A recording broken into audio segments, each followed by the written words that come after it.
വയനാട് ദുരന്തത്തിന് ശേഷം പ്രധാനമന്ത്രി നരേന്ദ്രമോദി നാളെ വയനാട്ടിലെത്തുകയാണ്. പക്ഷേ സോഷ്യൽ മീഡിയയിൽ ഒരു പറ്റം ഭ്രാന്തന്മാർ മോദി ഇപ്പോൾ വരണ്ട, എല്ലാം കഴിഞ്ഞിട്ട് എന്തിനാണ് വരുന്നത്, പുറ്റിങ്ങൽ വെടിക്കെട്ട് ദുരന്തം ഉണ്ടായപ്പോൾ ഉടനെ മോദി വന്നു, കാരണം അവിടെ കൊല്ലപ്പെട്ടത് ഹിന്ദുക്കളാണ്, വയനാട്ടിൽ മുസ്ലിങ്ങളായതുകൊണ്ടാണ് മോദി വരാത്തത് എന്ന തരത്തിലൊക്കെ നീചമായ കാമ്പയിൻ. നമ്മുടെ ഒരു മണിച്ചിത്രത്താഴ് സിനിമയിലെ മാനസിക രോഗി പറയുന്ന പോലെ മോദി ഇപ്പോൾ വരണ്ട എന്ന് പറഞ്ഞ് വലിയ കാമ്പയിൻ സോഷ്യൽ മീഡിയയിൽ ഒരു കൂട്ടം ഭ്രാന്തന്മാർ നടത്തിക്കൊണ്ടിരിക്കുകയാണ്. മാഷിന്റെ ശ്രദ്ധയിൽപ്പെട്ടോ? അല്ല, ഈ സോഷ്യൽ മീഡിയയിലെ ഇത്തരത്തിലുള്ള ഭ്രാന്ത് എന്ന് പറയുന്നത് മനോരോഗത്തിൻ്റെ ലക്ഷണം തന്നെയാണ്. മനോരോഗികളാണ് അങ്ങനെ പ്രതികരിക്കുന്നത് എന്നാണ് നമ്മൾ കണക്കാക്കേണ്ടത്. എൻ്റെ അഭിപ്രായത്തിൽ മോദി ഇപ്പോഴാണ് വരേണ്ടത്. കാരണം എന്താണ് ഇനി അവിടെ ചെയ്യേണ്ടത്, അതിൽ സർക്കാർ എന്ത് നിലപാടാണ് എടുക്കേണ്ടത്, ഏത് തരത്തിലുള്ള സഹായമാണ് കേന്ദ്രം കേരളത്തിന് നൽകേണ്ടത് അല്ലെങ്കിൽ നമ്മളുടെ ജനങ്ങൾക്ക് നൽകേണ്ടത് എന്നത് തീരുമാനിക്കുന്നതിന് കേരളത്തിലെ മുഖ്യമന്ത്രിയും കേരളത്തിലെ ഗവർണറും അതുപോലെ കേന്ദ്രത്തിൻ്റെ പ്രധാനമന്ത്രിയും ഒരുമിച്ച് നടത്തുന്ന സന്ദർശനമാണ് ഏറ്റവും ഗൗരവമേറിയ ഒരു സന്ദർശനമായിട്ടാണ് ഞാൻ കണക്കാക്കപ്പെടുന്നത്. മാത്രമല്ല, ഈ സന്ദർശനത്തിന് ശേഷം വളരെ ഗൗരവമായിട്ടുള്ള തീരുമാനം സർക്കാർ തലത്തിൽ ഈ കാര്യത്തിൽ ഉണ്ടാവും എന്നാണ് ഞാൻ കണക്കാക്കുന്നത്. കാരണം ഈ ജനങ്ങളുടെ പുനരധിവാസം എന്ന് പറയുന്നത് വളരെ ഗൗരവമേറിയതാണ്. അത് നീണ്ടുപോകാൻ പോലും പാടില്ലാത്തതാണ്. അതിന് എപ്പോഴാണ് വരേണ്ടത്? ഇപ്പോഴല്ലേ വരേണ്ടത്?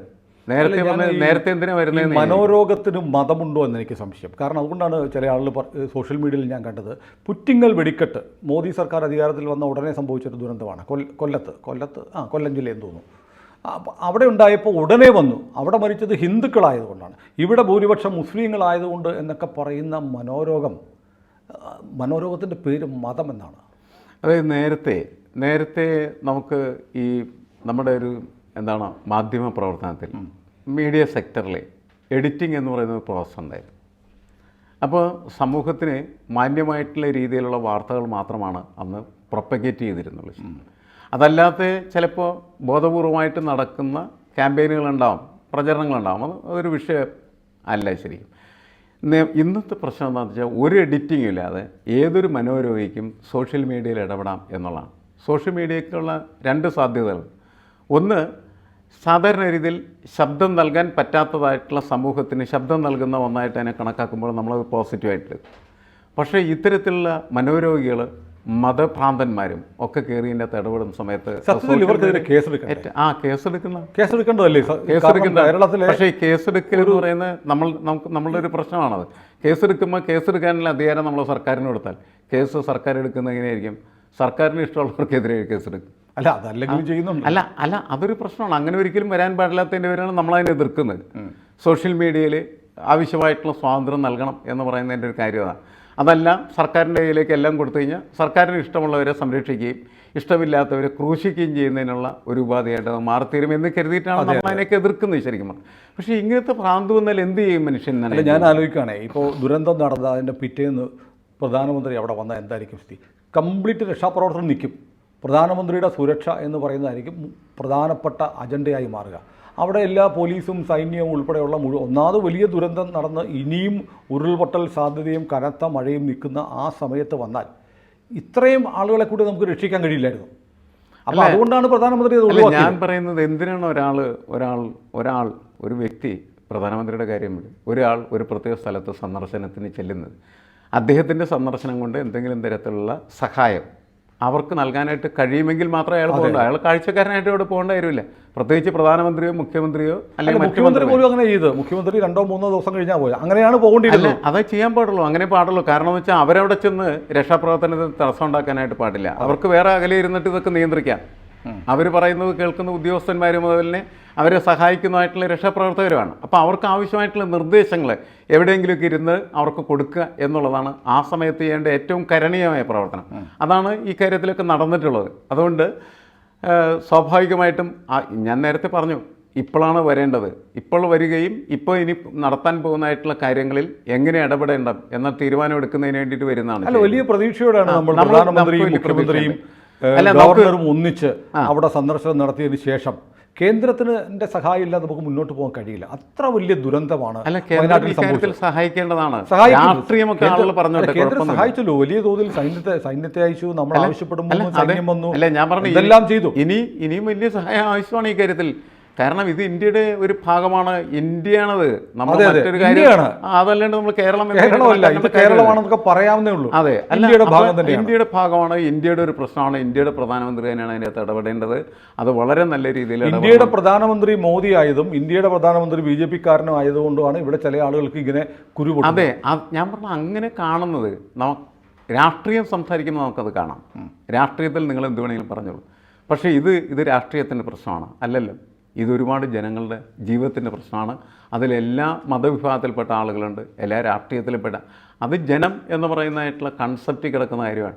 ആ ജനങ്ങളെ സംരക്ഷിക്കുകയും അവരെ വളർത്തുകയും അവരെ കെയർ ചെയ്യുകയൊക്കെ ചെയ്യുക എന്ന് പറയുന്നത് സർക്കാരിൻ്റെ ഉത്തരവാദിത്വമാണ്. അതില്ലാതെ വരുമ്പോഴാണ് നമ്മൾ സർക്കാരിനെ വിമർശിക്കുന്നത്. കേരള സർക്കാരായി കഴിഞ്ഞാലും കേന്ദ്ര സർക്കാരായാലും നമ്മൾ വിമർശിക്കുന്നത് അങ്ങനെ അവർ ചെയ്യാതിരിക്കുന്ന സമയത്താണ്.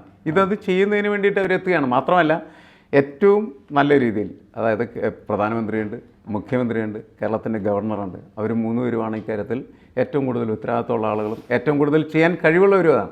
അതുകൊണ്ട് ഈ നാളത്തെ സന്ദർശനം എന്ന് പറയുന്നത് ഞാൻ വളരെ പ്രതീക്ഷയോട് കാണുന്ന ഒരു സന്ദർശനം. അതെ, അങ്ങനെ കാണേണ്ട സമയത്താണ് ഇത്തരം ദുഷ്പ്രചാരണങ്ങൾ. ഈ പെട്ടെന്ന് ഞാൻ ഓർക്കുകയാണ്, നമ്മുടെ സുരേഷ് ഗോപിയെക്കുറിച്ച് വലിയ ആക്രമണമായിരുന്നു. സുരേഷ് ഗോപി വന്നില്ല. സുരേഷ് ഗോപി വൈറൽ ഫീവർ ബാധിച്ച് ഡൽഹിയിൽ കിടപ്പായിരുന്നു. അതുകൊണ്ട് സുരേഷ് ഗോപി വന്നില്ല. അതറിയാമായിരുന്നിട്ടും നമ്മുടെ ചില മാധ്യമങ്ങൾ റിപ്പോർട്ട് ചെയ്തില്ല. ചില മാധ്യമങ്ങളല്ല, ഒരു മാധ്യമം റിപ്പോർട്ട് ചെയ്തില്ല.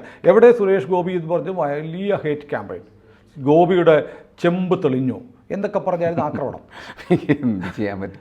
ഇതിലൊന്നും ചെയ്യാൻ പറ്റില്ല. കാരണം എന്ന് വെച്ചാൽ ഇത്തരം മനോരോഗ ചികിത്സ മാത്രമേ സാധ്യമാവുള്ളൂ. കാരണം അതിനെന്ത് ഉത്തരം പറയാൻ പറ്റണേ? ഇത് ഒരു വിഭാഗമല്ല, എല്ലാ വിഭാഗവും ഇതാണ് നടത്തിക്കൊണ്ടിരിക്കുന്നത്.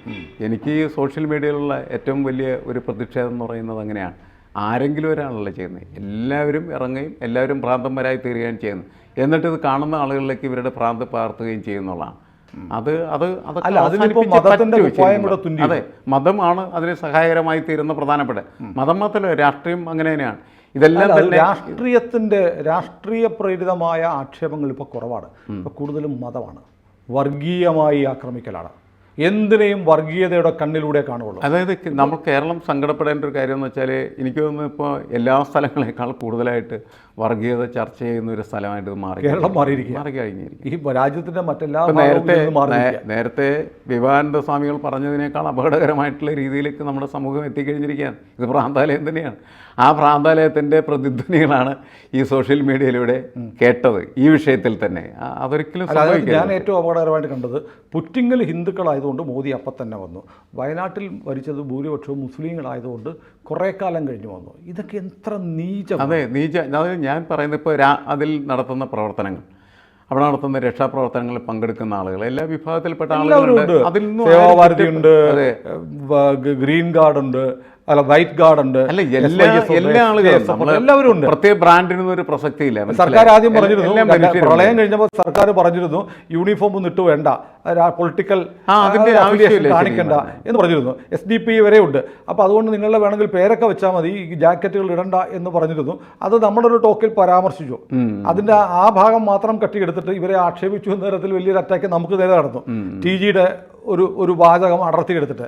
അത് 2018 സർക്കാർ ഇങ്ങനെ ഒരു വിലക്ക് കൊണ്ടുവന്നിരുന്നു. ഇനി ആരും രക്ഷാപ്രവർത്തനം നടന്നവർ അവരുടെ അടയാളം കാണിക്കുന്ന വസ്ത്രങ്ങൾ ധരിക്കേണ്ട എന്നും പറഞ്ഞു. അത് ഓർമ്മിപ്പിച്ചുകൊണ്ടാണ് TG പറഞ്ഞത്.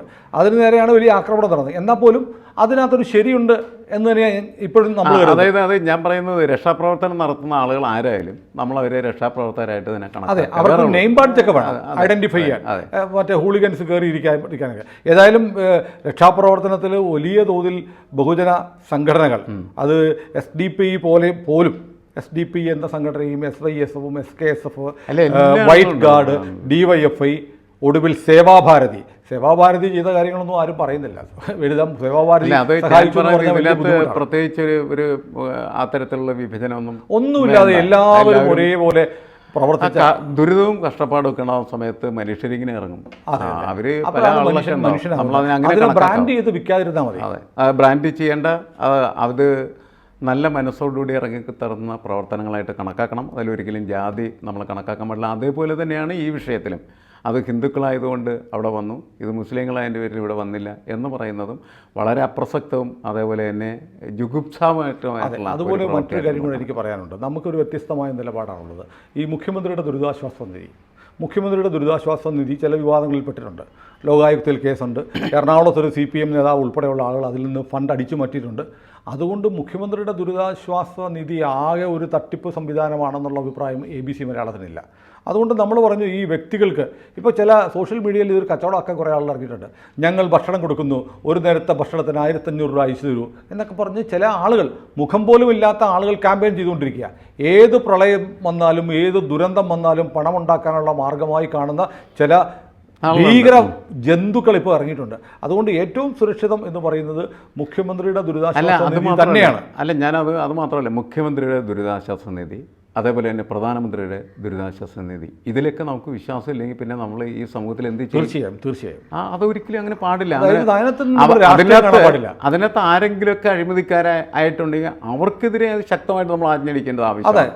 അതല്ലാണ്ട് മുഖ്യമന്ത്രിയുടെ ദുരിതാശ്വാസ നിധിയോ അല്ലെങ്കിൽ പ്രധാനമന്ത്രിയുടെ ദുരിതാശ്വാസ നിധിയോ അതിൽ പൈസ കൊടുക്കരുതെന്നൊക്കെ പറഞ്ഞു കഴിഞ്ഞാൽ എന്തൊരു തോന്നിയവാസമാണ്. അത് ആര് ചെയ്താലും. അതുകൊണ്ട് അത് പറയുന്നത് അത് നേരിട്ട് വേണേൽ കൊടുത്തേക്കാം. അതൊന്നുമല്ല, നേരിട്ട് ചെയ്യാൻ മനസ്സുള്ളവർ ചെയ്യട്ടെ. പക്ഷേ മുഖ്യമന്ത്രിയുടെ ദുരിതാശ്വാസ നിധിയാണ് യഥാർത്ഥത്തിൽ രക്ഷാപ്രവർത്തനങ്ങൾക്ക് ഉള്ള യഥാർത്ഥ അത്താണി. അതുകൊണ്ട് എല്ലാ ആളുകളും നേരത്തെ നടന്ന സംഭവങ്ങളുടെ അതിനോട് സഹകരിക്കണം എന്നാണ് നേരത്തെ ഈ തവണ വളരെ കൃത്യമായിട്ടും വളരെ നല്ല രീതിയിലും അത് ചെയ്യാനായിട്ട് ഈ മുഖ്യമന്ത്രിയും അതേപോലെ തന്നെ സർക്കാരും ബാധ്യസ്ഥരാകുന്നുണ്ട്. കാരണം മുൻപുണ്ടായ ആരോപണങ്ങൾ, പ്രശ്നങ്ങൾ അതൊന്നും ഇതിൽ കടന്നുകൂടാതിരിക്കാൻ വേണ്ടിയിട്ട് വളരെ കൃത്യമായിട്ട് മുഖ്യമന്ത്രിയും പറഞ്ഞിട്ടുണ്ട്. ഇത് വിവരാവകാശ നിയമത്തിന് കീഴിൽ കൊണ്ടുവരുന്നു. അല്ലെങ്കിൽ വിവരാവകാശ പ്രകാരം കഴിഞ്ഞ വർഷത്തെ അതിന്റെ ഡീറ്റെയിൽസ് 1.5 ലക്ഷം രൂപ എടുത്ത് ഫീസ് അടയ്ക്കാനാണ്. അത് നമുക്കറിയാവുന്നതിൻ്റെ പേരിലാണ് ഇനി അത് ഒരിക്കലും സംഭവിക്കാൻ പാടില്ല എന്ന് ഹൈക്കോടതി ഇപ്പോൾ പറഞ്ഞിട്ടുണ്ട്. വളരെ അതെ. ഏതായാലും അങ്ങനെ പാടില്ല. നമ്മുടെ പ്രേക്ഷകരോട് ഒരിക്കൽ കൂടി പറയാനുള്ളത്, നമുക്കെതിരെ ആരെന്തൊക്കെ ആക്ഷേപങ്ങളും വിമർശനങ്ങളും ഉയർത്തിയാലും വയനാടിനെ സഹായിക്കാനുള്ള സഹായങ്ങൾ മുഖ്യമന്ത്രിയുടെ ദുരിതാശ്വാസ നിധിയിലൂടെ തന്നെ നൽകണം എന്നാണ് ABCയുടെ അഭിപ്രായം. അത് മാത്രമല്ല, പ്രധാനമന്ത്രി വരുന്ന ഈ പരിപാടി എന്ന് പറയുന്നത് വലിയ പ്രതീക്ഷയോടുകൂടി തന്നെ നമ്മൾ കാണുകയാണ്. പ്രധാനമന്ത്രി അത്തരത്തിൽ കാര്യങ്ങൾ ചെയ്യും എന്നാണ് ഞാൻ കരുതുന്നത്. എനിക്കിവിടെ ഒരു കാര്യം കൂടെ പറയാനുണ്ട്. നമ്മൾ ഈ കേന്ദ്രത്തിൻ്റെ ഡിസാസ്റ്റർ മാനേജ്മെൻറ്റ് ഫണ്ട് എന്നൊരു ഫണ്ടുണ്ട്.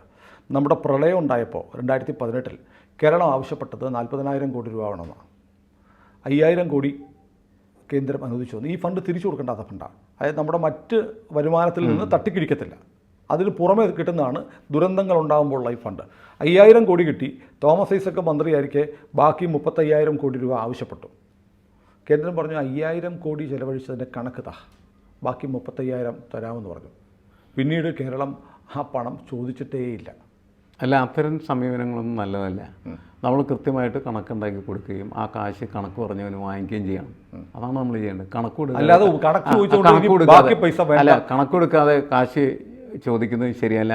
മാത്രമല്ല, നമ്മൾ 40,000 കോടി ആവശ്യപ്പെട്ട് 5,000 കോടി തന്ന് എന്നിട്ട് ബാക്കിയുള്ള കണക്ക് ചോദിക്കുമ്പോൾ കൊടുക്കാതിരിക്കുമ്പോൾ എങ്കിൽ വേണ്ട കാശ് എന്ന് പറയുന്നതും ശരിയല്ല. ദയവായി ബഹുമാനപ്പെട്ട സർക്കാർ 2018 എടുത്ത ആ നിലപാട് ഇത്തവണ എടുക്കരുത്. കേന്ദ്രത്തിൽ നിന്ന് കിട്ടാവുന്നത് മുഴുവൻ വാങ്ങിച്ചെടുക്കണം. കണക്ക് ചോദിച്ചാൽ കൃത്യമായിട്ട് കണക്ക് കൊടുക്കണം. ഞാൻ പറഞ്ഞത്, ഇവർ കണക്ക് അങ്ങോട്ട് കൊടുക്കട്ടെ അവർ ചോദിക്കുന്നതിന് മുമ്പ്, എന്നിട്ട് ആ പണം കണക്ക് പറഞ്ഞതിന് വാങ്ങട്ടെ. കണക്ക് പറഞ്ഞ് വാങ്ങണം എന്നുള്ളതാണ്. കാരണം നമ്മൾ ഈ രാജ്യത്തിൻ്റെ ഒരു ഭാഗമാണ്, നമുക്ക് അർഹപ്പെട്ടതാണ്. നമ്മൾ ഒരുപാട് പണം എന്ന് പറയുന്നത് GST ഇതൊക്കെ ആയിട്ട് നമ്മൾ കേന്ദ്രത്തിന് നൽകുന്നുണ്ട്. അപ്പോൾ എല്ലാ സംസ്ഥാനങ്ങൾക്കും അർഹതപ്പെട്ടതുപോലെ തന്നെ നമുക്കും അത് ലഭിച്ചേ പറ്റൂ. അതിന് ഉള്ള പോളിസി എന്ന് പറയുന്നത് കൃത്യമായി കാര്യങ്ങളെല്ലാം ചെയ്യുന്ന ഒരു പ്രൊഫഷണലിസം അതിനകത്തുണ്ടാവണം എന്നുള്ളതാണ്. അതെ, ആ പ്രൊഫഷണലിസം ഉണ്ടായിക്കഴിഞ്ഞാൽ നമുക്ക് ഈ പണം വാങ്ങാനുള്ള വഴിയും ഉണ്ടാകുമെന്നാണ് ഞാൻ കണക്കാക്കുന്നത്. ഏതായാലും ഈ നമ്മുടെ വർഗീയ ഭ്രാന്ത് പിടിച്ച കുറുക്കന്മാർ എത്ര ഓരിയിട്ടാലും നാളെ ഇന്ത്യയുടെ പ്രധാനമന്ത്രി നരേന്ദ്രമോദി വയനാട്ടിലെത്തും. അദ്ദേഹത്തിന് ഇടതും വലത്തും കേരളത്തിൻ്റെ മുഖ്യമന്ത്രി പിണറായി വിജയനും ഗവർണർ ആരിഫ് മുഹമ്മദ് ഖാനും ഉണ്ടാവും. കൂടുതൽ വാർത്തകളും വിശേഷങ്ങളും നിങ്ങളിലേക്ക് എത്താൻ ABC മലയാളം സബ്സ്ക്രൈബ് ചെയ്യുക, ബെൽ ബട്ടണും അമർത്തുക.